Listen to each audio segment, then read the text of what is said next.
ನಮಸ್ಕಾರ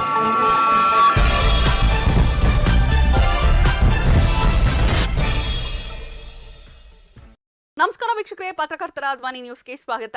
ನಾನು ಅದ್ವಿಕಾ. ದಿನಾಂಕ 18-12-2024 ನಡೆದ ಎಸ್ಎಸ್ ಕಲಾ ಸಂಗಮ ಬೆಂಗಳೂರು ಇವರ ವಿಶೇಷ ಚೇತನ್ ಮಕ್ಕಳ ಊಟ ವಸತಿ ಶಿಕ್ಷಣ ಸಹಾಯಾರ್ಥಕ್ಕಾಗಿ ಸಾಂಸ್ಕೃತಿಕ ಕಾರ್ಯಕ್ರಮ ಮತ್ತು ರಾಜ್ಯ ಮಟ್ಟದ ಪ್ರಶಸ್ತಿ ಪ್ರದಾನ ಕಾರ್ಯಕ್ರಮದಲ್ಲಿ ಬಾಗಲಕೋಟ ಜಿಲ್ಲೆಯ ರಬಕವಿ ಬನಹಟ್ಟಿ ತಾಲೂಕಿನ ಚಕ್ರವರ್ತಿ ಶ್ರೀ ದಾನೇಶ್ವರ ನಗರ ಬಿಸನಾಳ ಗ್ರಾಮದ ಮಂಜುನಾಥ್ ಲಕ್ಷ್ಮಣ್ ನಾಯ್ಕ್ ಇವರು ಕ್ಷತ್ರಿಯ ಸಮಾಜದ ಕೀರ್ತಿ ಮತ್ತು ಗ್ರಾಮದ ಕೀರ್ತಿ ರಾಜ್ಯ ಮಟ್ಟದಲ್ಲಿ ಹಬ್ಬಿಸಿದ್ದಾರೆ.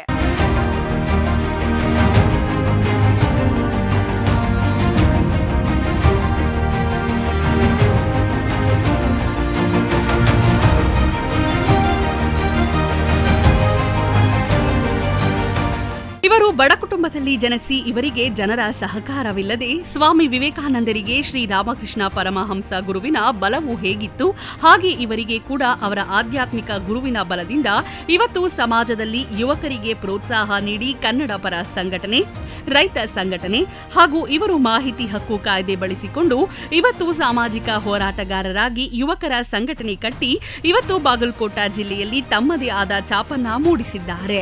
ಇವರ ಒಂದು ಸೇವೆಯನ್ನ ಗುರುತಿಸಿ ಚಲನಚಿತ್ರ ನಟ ಶಿವಕುಮಾರ್ ಬಿಕೆಯವರು ಇವರನ್ನು ಗುರುತಿಸಿ ದಿನಾಂಕ 18-12-2024 ನಡೆದ ಬೆಂಗಳೂರಿನ ನಯನರಂಗ ಮಂದಿರದಲ್ಲಿ ನಡೆದ ಕಾರ್ಯಕ್ರಮದಲ್ಲಿ ಭ್ರಷ್ಟರ ಪಾಲಿನ ಸಿಂಹ ಸ್ವಪ್ನ ಎಂದೇ ಪ್ರಖ್ಯಾತಿ ಹೊಂದಿದ್ದ ಗೌರವಾನ್ವಿತ ಕರ್ನಾಟಕ ನಿವೃತ್ತ ಲೋಕಾಯುಕ್ತ ಮತ್ತು ಪ್ರಚಲಿತ ಸುಪ್ರೀಂ ಕೋರ್ಟ್ ನ್ಯಾಯಾಲಯದ ನ್ಯಾಯಮೂರ್ತಿ ಶ್ರೀ ಸಂತೋಷ್ ಹೆಗ್ಡೆ, ಚಲನಚಿತ್ರ ನಟ ಸ್ಮೈಲ್ ಶಿವಕುಮಾರ್ ಬಿಕೆ, ಪ್ರೇರಣಾರ್ಧಕ ಮಾತುಗರ್ತಿ ಶ್ರೀಮತಿ ಸತ್ಯವತಿ ಬಸವರಾಜ್, ಶ್ರೀ ನಿವಾಸ ಬಾಬು, ಸುಧೀರ್ ಟಿಪಿ, ಶ್ರೀ ಎಚ್ ಪ್ರಕಾಶ್, ಶ್ರೀಮತಿ ಮಂಜುಳಾ ಮಹದೇವ್ ಮುಂತಾದ ಗಣ್ಯರು ಕೂಡಿ ಮಂಜುನಾಥ್ ನಾಯ್ಕ್ ಇವರಿಗೆ ಕನ್ನಡ ಕಣ್ಮಣಿ ಮತ್ತು ಕರುನಾಡ ಕಣ್ಮಣಿ ಎಂಬ 2 ಪ್ರಶಸ್ತಿಗಳನ್ನು ನೀಡಿ ಗೌರವಿಸಿದರು.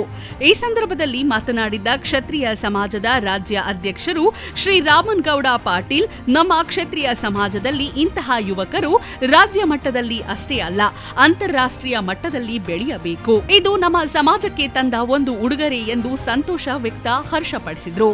ಪರಗೌಡ ಪಾಟೀಲ್, ಶಂಕರಗೌಡ ಪಾಟೀಲ್, ಮುತ್ತ ನಾಯ್ಕ್, ತಮ್ಮನ್ ನಾಯ್ಕ್, ನಾಮದೇವ ದೊಡ್ಡಮನಿ, ಮಹಾದೇವ್ ನಾಯ್ಕ್, ಶ್ರೀಶೈಲ ನಾಯ್ಕ್, ಪ್ರಕಾಶ್ ನಾಯ್ಕ್, ಶಿವನಾಯಕ್ ನಾಯ್ಕ್ ಸಮಾಜದ ಎಲ್ಲಾ ಗಣ್ಯರು ಸಂತಸ ವ್ಯಕ್ತಪಡಿಸಿದ್ರು. ಮಾಜಿ ಗ್ರಾಮ ಪಂಚಾಯತ್ ಉಪಾಧ್ಯಕ್ಷರು, ಮಾಜಿ ಯೂನಿಯನ್ ಉಪಾಧ್ಯಕ್ಷರು, ಎಸ್ಒಸಿ ಹಾಗೂ ಕ್ಷತ್ರಿಯ ಸಮಾಜದ ಹಿರಿಯರು ಶ್ರೀ ಬಸು ಊದಗಟ್ಟಿ, ಯೂನಿಯನ್ ಮಾಜಿ ಸದಸ್ಯರು SOC Shri Shankar M Patil, Vijay R Naik, ಸರನಾಯಕ್ Naik ಎಲ್ಲ ಕ್ಷತ್ರಿಯ ಸಮಾಜದ ಮುಖಂಡರು ಉಪಸ್ಥಿತರಿದ್ದರು. ಸ್ವಾಮಿ ವಿವೇಕಾನಂದರಿಗೆ ಶ್ರೀ ರಾಮಕೃಷ್ಣ ಪರಮಹಂಸರ ಬಲ ಹೇಗಿತ್ತು ಹಾಗೆ ಇವರಿಗೂ ಕೂಡ ಆಧ್ಯಾತ್ಮಿಕ ಚಕ್ರವರ್ತಿ ಶ್ರೀ ದಾನೇಶ್ವರಿ ಅಪ್ಪಾಜಿಯವರ ಬಲದಿಂದ ಈ ಪ್ರಶಸ್ತಿ ಲಭಿಸಿದೆ. ವರದಿ ಶ್ರೀ ಮಾರುತಿ ನಾಯಕ್, ಸಂಪಾದಕರು ಪತ್ರಕರ್ತರ ಧ್ವನಿ 24x7 ನ್ಯೂಸ್.